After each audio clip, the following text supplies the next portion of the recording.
Welcome to International Women's Day 2022, recognized by the United Nations and a national holiday in many parts of the world. It started back in 1911 after thousands of women garment workers went on strike and marched through New York protesting against their working conditions. And as today, these women were in less organized workplaces than their male counterparts, were in the lower echelons of industry, and working at low wages. The day has come to be marked with celebration as well as with protest, but its legacy remains steeped in the struggle for women's rights. It's appropriate to measure how far we've come and celebrate the gains that have been made, but also to recognize that there are yet more steps to take. For example, British banks used to automatically fire women's staff on marriage. In 1950, National Provincial became the first of our banks to allow female staff who were married. The other banks soon followed. So some sectors seem to be making slow progress on the gender pay gap. And I note with horror that mandatory reporting was waived during the pandemic. Obviously, the UK government viewed it as unimportant. This year's theme is breaking the bias. My arms crossed into an X is to show commitment to calling out bias, smashing stereotypes, breaking inequality, and rejecting discrimination. Together, we can break the bias. My dream is of a more equal, inclusive, and resilient post-pandemic world. I identify with the powerless and cherish diversity in all its forms. People differ in so many ways: age, race, sex, physical and mental abilities, for example. And there are also secondary differences: nationality, religion, language skills, and so on. But I believe that the most important aspect of diversity is about qualities such as belief, attitude, values. All the differences enrich me. I celebrate diversity and try to practice acceptance and to facilitate resources. If I'm to move from bystander to ally, I must educate myself as to the issues and then unlearn and relearn myself as a full human being.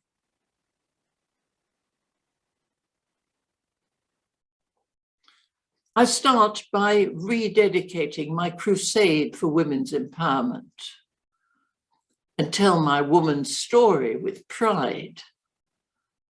I'm going to outline the business success that relied on women. But beware, the older I get, the better I used to be. When Mozart was my age, he'd already been dead for 50 years.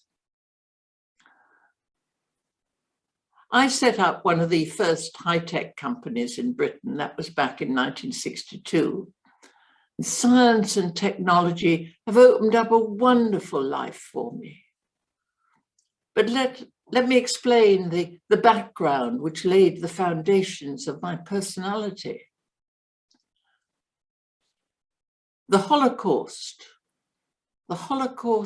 echoes through my memories. As a 5-year-old, I was one of the 10,000 unaccompanied child refugees from Nazi Europe.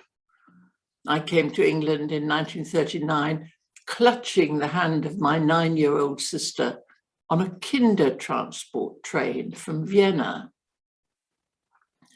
Each refugee train had just 2 adults for about 1,000 children aged 5 to 16.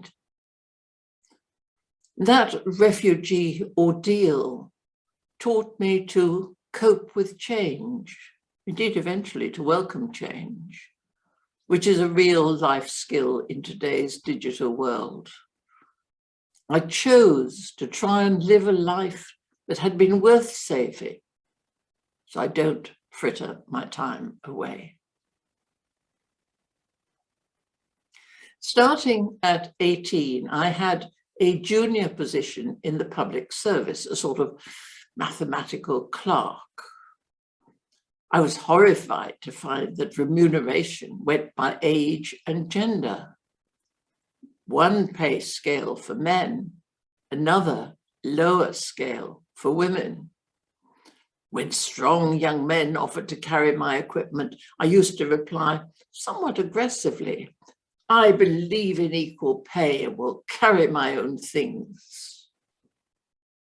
Nowadays it's, "Oh, how kind. Thank you so much." My bully of a first boss taught me how not to manage, but also the disciplines of work. Work is not just something you do when you'd rather be doing something else. And always, but always, you have to recognize that you can't do anything by yourself. It's all a matter of teamwork, except for innovation, which is a solitary event. I didn't go to university, but rather studied for years at night school. And promotion was at that time problematic for women. My boss refused to even put me up for promotion. Men stated explicitly that they would never appoint a woman, any woman, to a graduate position. What did I do? I applied for that graduate position as an outside candidate, and I got it. Few women are defined by their work, but I am one such. I moved into computing in the mid-1950s, amazed at how high my pay was for something as enjoyable as software. I'm in 2 computer museums as a pioneer of the industry, so you see before you a museum piece. My second employer was a small computing company where I was for the first time responsible for the work of a small team. Frustration was still every day. I learned not to bash my way through obstacles, but rather find other routes, go around, go over, go under, go elsewhere. Which is precisely what I did when I hit the glass ceiling for the umpteenth time. I set up my own software company to circumvent all the gender issues. A company of women, a company for women, an early social business designed to resolve those gender issues in a financially sustainable way. Nearly 30% of Victorian businesses were run by women. In this century, it's only 21%, a salutary reminder that social trends can worsen as well as improve over time. There weren't any women role models in 1962, let alone any that were Black or minority ethnic. No one expected much from women in work because all expectations were about home and family responsibilities. I couldn't accept that, and so challenged the conventions of the time. What did I do?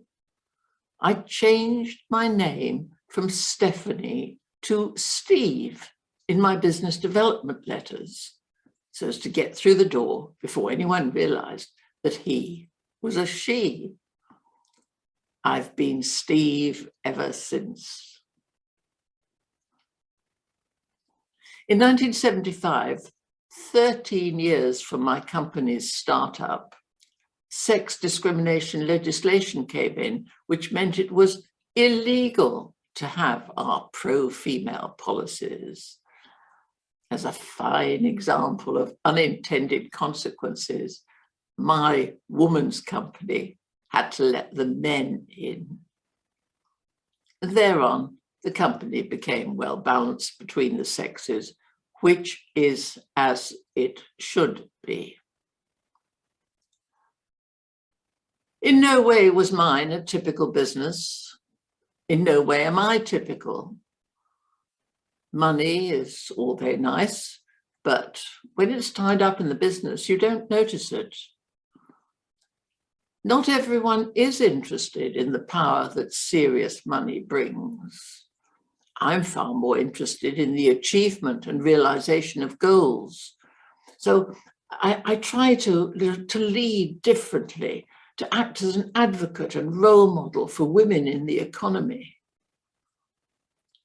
Role models provide images of real people valued for their contribution to the real, not celebrity, world. Although nowadays girls are getting the best marks in school and dominate many universities, there's still a need for such role models and to encourage women and girls in critical thinking. We all have to become creators as well as consumers. People laughed at the very idea of selling software. At that time, it was given away free with the hardware. But they laughed even louder at my crusade for women, because I recruited professionally qualified women who had, as was then the norm, left the computer industry on marriage or when expecting their first child, and structured them into a home working organization, a modern cottage industry for women. That working from home crusade for women was the founding philosophy of the business. Of the first 300 staff, 297 were women. Every survey of how to recruit women comes up with two things: flexibility and work-life balance. My company was flexible in the extreme. I've never achieved work-life balance. It's been all work, which is not healthy.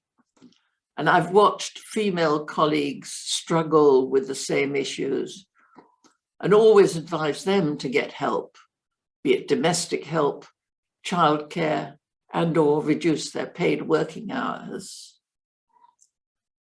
I was a pathfinder for women, and for years was the first woman this, the only woman that. Firsts don't have to be onlys.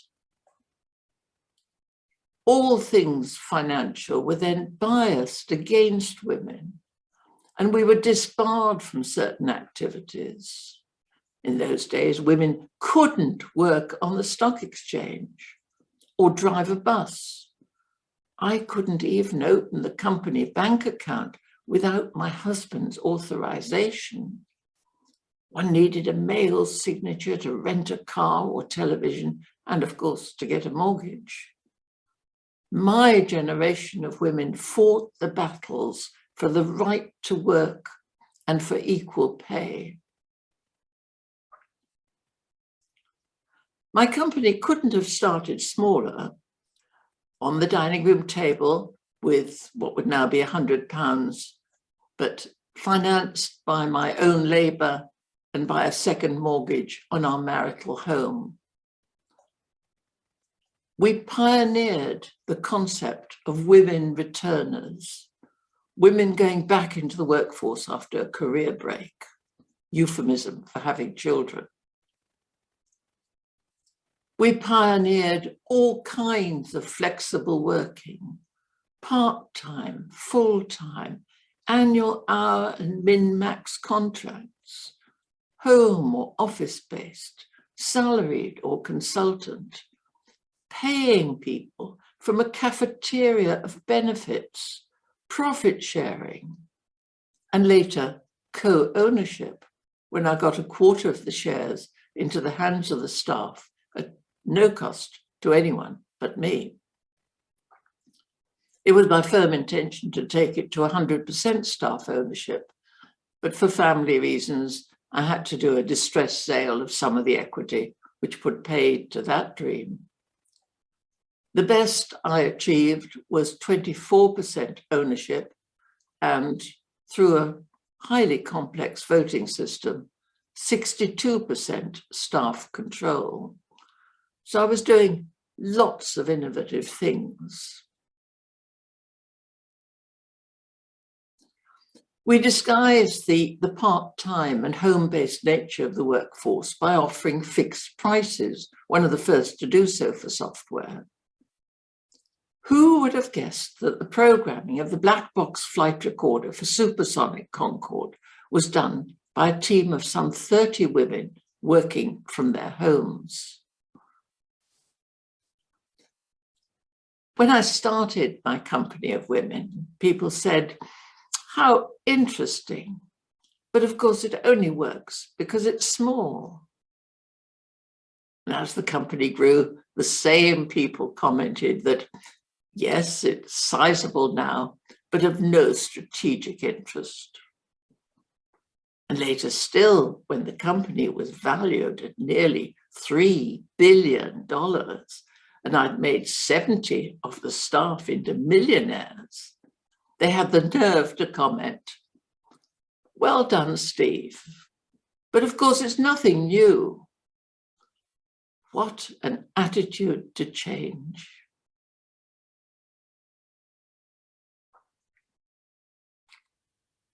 Let me now speak about some of these specific employment issues that women present. Apparently, 23% of all women have taken time off work because of their menstrual cycle, with a further 36% not telling the truth about why they were unable to work. 59% in total. So it can affect performance as also innovation. A handful of administrations in Spain offer menstrual leave to women, trans and non-binary employees, up to 8 hours a month, the time to be recovered within the next 3 months. And such policies have long been enshrined in law in many parts of Asia, but many women are reluctant to use the entitlement, thinking it would damage their careers. In 2016, a social enterprise in Bristol called Coexist became the first workplace in the West to introduce menstrual leave. Incidentally, their management reported an increase in commitment and productivity. Women's employment position when pregnant is generally improving worldwide, but which corporate will be the first to understand how a termination, miscarriage, or stillbirth affects a worker? And women returning to work after maternity leave might welcome somewhere to use a breast pump in privacy and comfort. Finally, the menopause. Mine was easy. I used to joke that I didn't have time to pause, let alone have a menopause, but I was publicly embarrassed by hot flushes and putting on weight. I went up 3 clothing sizes. But some of my female colleagues had more serious health issues in the menopausal years: cholesterol, heart disease, strokes, and osteoporosis. What fun we women have.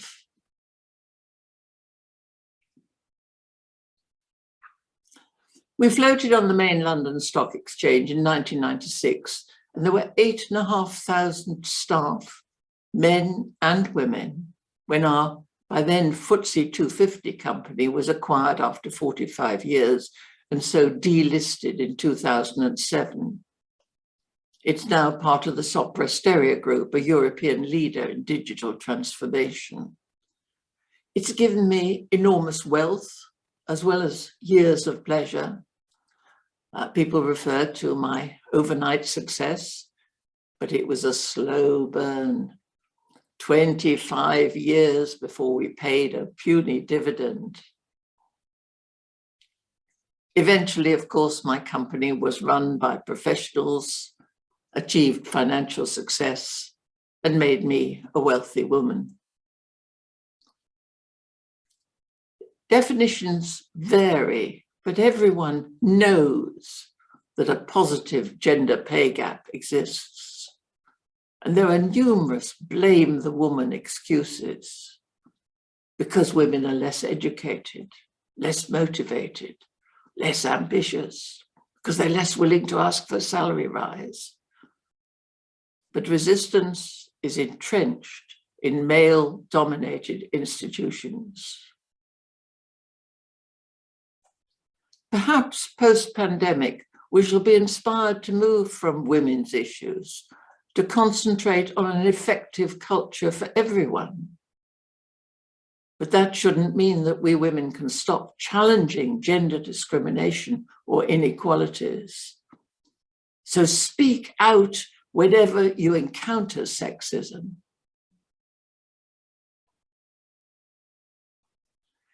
Having built a successful company in an exciting industry sector, I devote myself post-retirement to extended social responsibilities. Every single code of ethics mandates the strong to look after the weak. So let me talk about my venture philanthropy. The challenges are exactly parallel to business, but the rewards are social, not financial. My first not-for-profit is called Autism at Kingwood. Kingwood is a place near where we live. It was set up to provide long-term support for adults with autism. And my late son was the first resident in the first home of that first charity. As fast as I could afford it, I drip-fed a total of about £2 million into it over a period of 17 years. Yes, you heard correctly, 17 years before it became freestanding. And those years were difficult and painful. Today, it sustains itself and supports over 300 vulnerable people with autism in 5 English counties. I'm enormously proud of the good it achieves and of its vision for the future. My second charity is a residential school, Prior's Court, for pupils with autism aged 5 to 25. I had become wealthy by then, this was 1997, so was able to invest some 30 million in property, to buy professional support, and to meet startup losses. We must never confuse morality with frugality. It took me only 5 years to get that school managerially and financially independent. And today it is of world renown, turns over 20 million a year, and is acquiring further accommodation to increase its capacity to do good. My third and most strategic charity, Autistica, funds medical research. Pure research, such as the Autism Brain Bank used by researchers worldwide, and applied translational research. For example, studying why autistic women die on average before autistic men. And Autistica also mounts an effective lobby to drive public policy in the UK and, though to a lesser extent, Europe.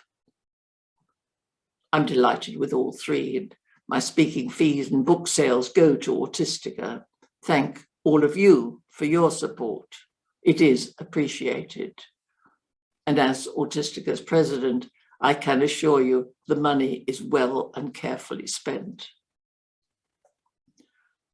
Today, those three charities, Kingwood, Priors Court and Autistica, together employ over 1,000 staff with, you may like to know, a negative gender pay gap. There are also 2 teaching robots. I continue to do what I've always done, grow people, challenge the status quo, and try to make the world a fairer place. I didn't completely forget my computer roots, far from it. I gave 5 million as a social investment in founding support of the new IT livery company in the City of London. Livery companies are traditionally associated with charity, education and trade. And made another founding investment of over 10 million to what became the Oxford Internet Institute, focused not on the technology, but rather the social, economic, legal, and ethical issues of this network of networks. I am proud of its overall understanding of life online. Philanthropy is all that I do now, nothing to do with stamps. I need never worry about getting lost because several charities would quickly come and find me. Of course, we enjoy things that we're good at and are good at the things we enjoy. And apart from the time commitment, I've also worked at going beyond myself to see the broader picture. This means more than having a personal goal like I want to be rich. It means having goals for your community, your profession, and your country.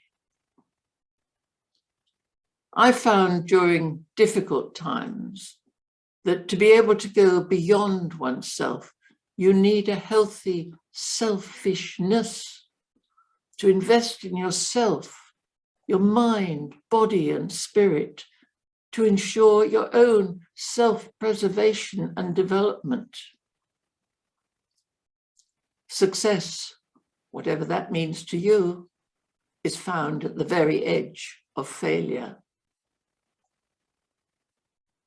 Let me share a secret of commercial success. Always surround yourself with people who work smarter than you. My colleagues will confirm I do that. The heart of management is about making things happen.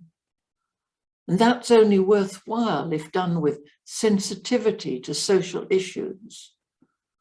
It's people, not organizations, who make the world go round.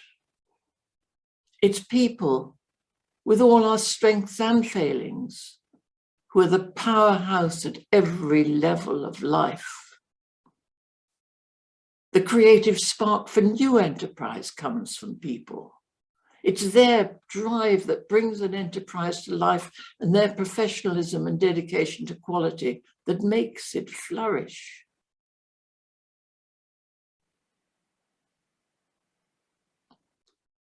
I find it pleasant to toil purposefully on worthwhile projects, to have something to get up for each morning, and to see money working to good effect. Charity does not necessarily come wrapped in cash, but the more I give away, the richer my life becomes.